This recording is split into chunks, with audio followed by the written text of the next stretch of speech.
Chantal Cadoret, je suis heureux de vous rencontrer et de pouvoir vous interviewer par le biais des écrans et de Zoom.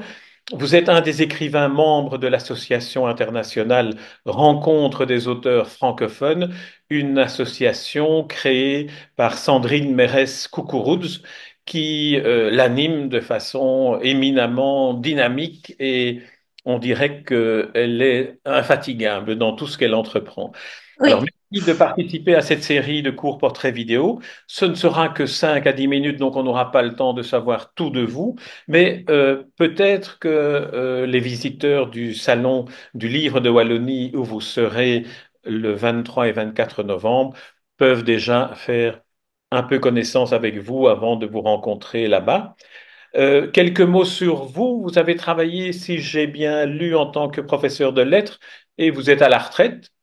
Et de là est venue sans doute la disponibilité plus grande pour écrire. Alors, ma première question, c'est que représente pour vous le fait d'écrire? Qu'est-ce qui a déclenché le fait que vous ayez dit à un moment donné, j'ai du temps devant moi, je vais écrire? alors merci déjà de cette interview. Je suis ravie de participer pour la première fois au Salon de Mons. J'y serai moi le samedi seulement. Qu'est-ce qui m'a donné envie d'écrire? Je crois que j'avais en moi cette envie depuis longtemps. Bon, à force de passer son temps dans les livres, on finit forcément par avoir envie de tomber dans le chaudron.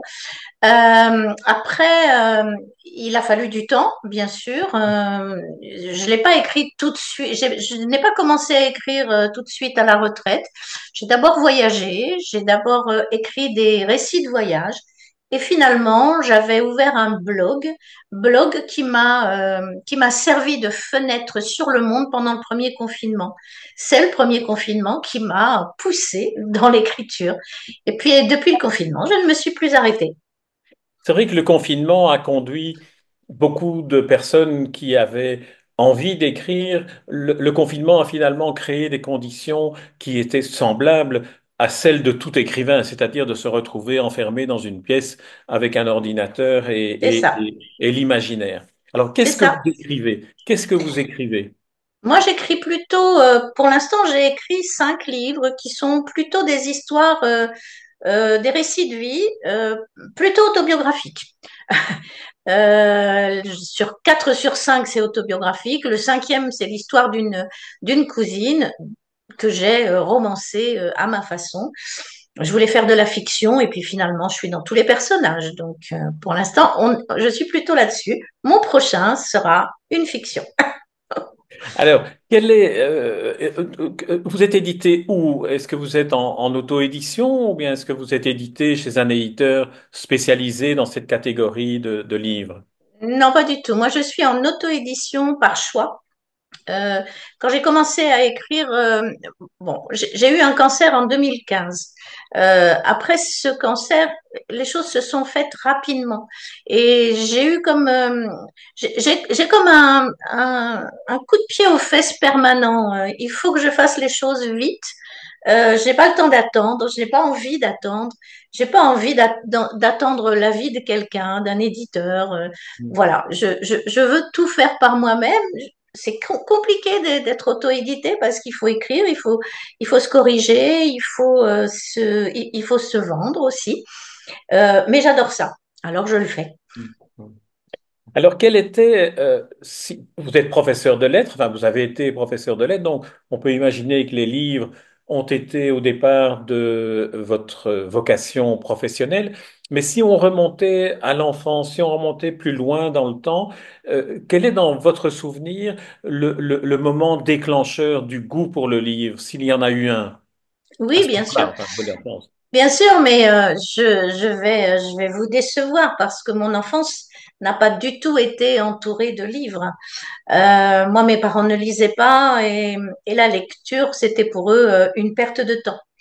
Donc en fait, moi, je me cachais pour lire et je prenais mon argent de poche pour aller acheter les livres d'occasion. C'est à l'époque, il y avait des espèces de boutiques où, enfin là où j'habitais, des espèces de boutiques où il y avait des livres, des monceaux de livres et on choisissait et voilà et on achetait des livres. Après on les ramenait et puis voilà. Donc c'est comme ça que j'ai commencé à lire et en cachette et ça doit être le goût de l'interdit finalement. Oui, il y a plusieurs options toujours dans l'enfance. Soit il y a des livres partout et alors parfois ça provoque un rejet, ou bien il n'y en a pas et alors c'est l'attirance de l'interdit chez l'enfant qui provoque la curiosité. Alors Tout à fait. nous sommes dans un réseau d'auteurs francophones. Que représente pour vous la langue française, qui est votre langue maternelle, mais qui est aussi votre langue d'expression plus sensible dans vos livres? Bah, la langue française, c'est celle qui a bercé ma vie, c'est celle que j'ai enseignée aussi. Et j'ai mis tellement de cœur et tellement d'amour à enseigner cette langue, ce qui n'est, voilà. Après, j'ai trouvé les angles les plus faciles pour faire passer cette langue à mes élèves. Aujourd'hui, c'est la langue que j'enseigne à mon petit-fils qui est bilingue et, euh, et qui compte sur moi pour lui apprendre le français. Et voilà, et c'est la plus... Alors, je dis pas que c'est la plus belle langue du monde, mais oui, pour moi, c'est la plus belle langue.